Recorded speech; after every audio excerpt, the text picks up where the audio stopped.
माननीय प्रधानमंत्री नरेंद्र मोदी हे संविधानावरती आलेलं प्रश्नचिन्ह आहे.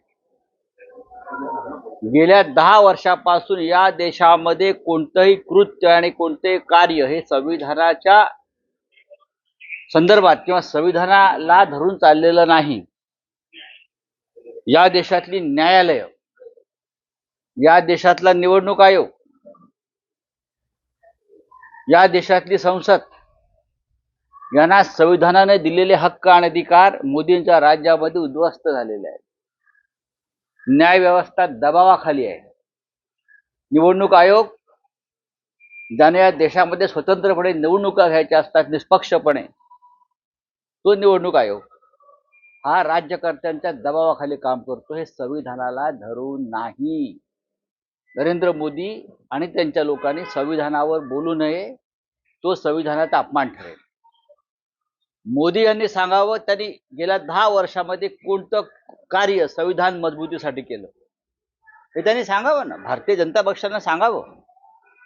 ज्या पद्धतीनं या देशामध्ये मग विधानसभा असेल, लोकसभा असेल, विरोधी पक्षच राहू नये. विरोधी पक्षाला संविधानामध्ये, संसदीय लोकशाहीमध्ये अत्यंत महत्त्वाचं स्थान आहे. पण विरोधी पक्ष राहू नये. विरोधी पक्ष आमच्या टाचेखाली असावा. सेंट्रल एजन्सीत तपास यंत्रणांचा गैरवापर करून विरोधी पक्षांच्या मागे चौकशीचा ससेमिरा लावावा, त्यांना तुरुंगात टाकावं. विद्यमान मुख्यमंत्र्यांना तुरुंगात टाकणं हे कोणत्या संविधानाच्या कलमात लिहिलं आहे का? भारतीय जनता पक्षाचे सगळे लोक काय दूध के धुले आहेत का? ईडी सीबीआय दाखवावं कधी भाजपच्या घरी गेली आहे. उलट ज्यांच्या घरी गेली होती आमच्याकडे असताना जे लोक, त्या मोदींच्या मांडीवर बसलेत आणि मोदी त्यांना दूध पाजतायत मांडीवर घेऊन. जे लहान मूल पाजतं ना, लहान मुलाला आई पाजते ना, तसं आईच्या ममतेने त्यांची मोदी काळजी घेत आहेत. 70,000 कोटीचा सिंचन घोटाळा त्यांच्यावर मोदीने आरोप केला. त्यांना तुमच्या उपस्थितीमध्ये उपमुख्यमंत्रीपदाची शपथ दिली जाते. हे कोणत्या संविधानात लिहिलेलं आहे सांगा ना. संविधानातल्या कोणत्या कलमात लिहिलेलं आहे सांगा तुम्ही. ज्या पद्धतीनं या राज्याचं सरकार आमदार फोडले, 10व्या शेड्यूलनुसार सगळे अपात्र ठरायला पाहिजेत. नरेंद्र मोदींच्या दबावाखाली सर्वोच्च न्यायालयानं चंद्रचूड यांनी निर्णय दिला नाही. एका संविधानामध्ये बसतंय का? चंद्रचूड यांच्यावरती खरं म्हणजे खटला दाखल केला पाहिजे. ज्या पद्धतीने हे राज्य मोदी चालवतात ते संविधानाच्या विरोधामध्ये आहेत. संविधान हा देशाचा आधार आहे. तो आधार नरेंद्र मोदींनी उद्ध्वस्त केलेला आहे. काल आपण पाहिलं असेल मध्य प्रदेशमध्ये मनोज परमार आणि त्यांच्या पत्नीनं आत्महत्या केली.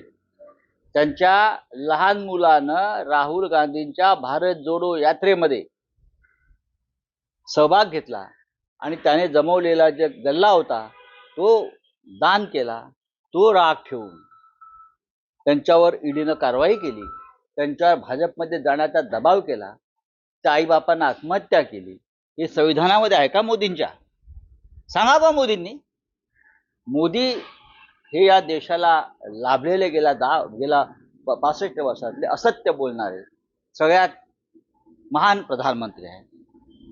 आमच्या संविधानाचा आधार आहे किंवा नारा आहे सत्यमेव जयते. सत्याचा विजय होईल. पण गेल्या 10 वर्षामध्ये फक्त असत्याचा विजय करण्याचं काम मोदी काळात झालेलं आहे. हा मोदींचा नवीन संविधान करता कोणी असेल तर तो गौतम अडाणी. त्यांना गौतम अडाणीला जे विरोध करतात ते संविधान विरोधी आहेत हे मोदींना सांगायचं आहे. मग का उपकार केले का? उपकार केले का? 370 कलम हटवून काय देव लावले काश्मीरमध्ये? आजही काश्मीरमध्ये जवानांच्या हत्या होत आहेत. आजही काश्मीरमधला तरुण बेरोजगार आहे. नवीन उद्योग आला नाही. आजही तिथे सैन्याच्या ताकदीवरच राज्य सुरू आहे. 370 कलम हटवलं सांगताय कोणाला? ठीक आहे हटवलं. पुढे काय? मणिपूरला जाऊन दाखवा. काश्मीरचा विषय संपलाय. तेच कसलं भजन करताय? हिम्मत असेल तर काश्मीरला जाऊन दाखवा आणि गौतम अडाणीला सांगा की मणिपूरमध्ये एखादी प्रॉपर्टी घ्या सरकारची आणि तिथे उद्योग काढा. आहे गौतम अडाणीची हिम्मत? पाणी पाणी आणली त्यावेळेस अनेकांना जेलमध्ये टाकण्यात आलं तर ती घोषित आणीबाणी होती. मात्र आता जे अघोषितपणे आत टाकलं जातं का ईडी मार्फत. बघा, आणीबाणी ही उघडपणे आणली. नरेंद्र मोदी असं म्हणतात की तेव्हा भूमिगत राहून कार्य करत होते. भूमिगत आणीबाणी 1975 साली उघडपणे इंदिरा गांधींनी आणली. ती काही लपवून आणली नाही ना.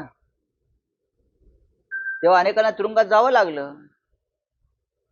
प्रियंका गांधींनी सांगितलं ना, तुम्ही धडा घ्या मग आणीबाणीपासून. नागरिकांचे हक्क, न्याय खतम केल्यावरती जनता उद्रेक करते, तुम्ही त्याच्यापासून धडा घ्या. आणि इंदिरा गांधींनी त्यानंतर निवडणुका घेण्याची तीही बॅलेट पेपरवर किंमत दाखवली, पराभव पत्करला, पण लोकशाहीचं रक्षण केलं. मोदी करणार आहे, अख्खा देश ओरडतो आहे की बॅलेट पेपरवरती निवडणुका घ्या. मोदींची हिंमत आहे. देशात झालेल्या निवडणुकांवरती लोकांचा विश्वास नाही, ही संविधानाची हत्या है. चलो बोले, चलो हिंदी में बोले, बस हो गया, हिंदी में बोलिए. क्या है? सब अरे छोड़ दीजिए, चलो. हाँ शपथ ली है कल हाँ? को लेकर मोदी ने जो शपथ ली हुई है, इसमें तो संविधान में जो शपथ लिया गया कि जीरो टॉलरेंस किया जाएगा. क्या है जीरो टॉलरेंस किया जाएगा? भ्रष्टाचार को लेकर करके महाराष्ट्र में जिस तरीके से अजीत कभी बोला है मोदी जी ने ये? तीसरा ये सर तीसरा शपथ था उनका सर ये. कहाँ था, कहाँ लिया शपथ? सब कहा गया था उनकी तरफ से. अरे छोड़ दीजिए, वो पुरानी खबर है. मराठी में हो गया है, हिंदी के बाद अगर कुछ होगा तो मुझे बताइए.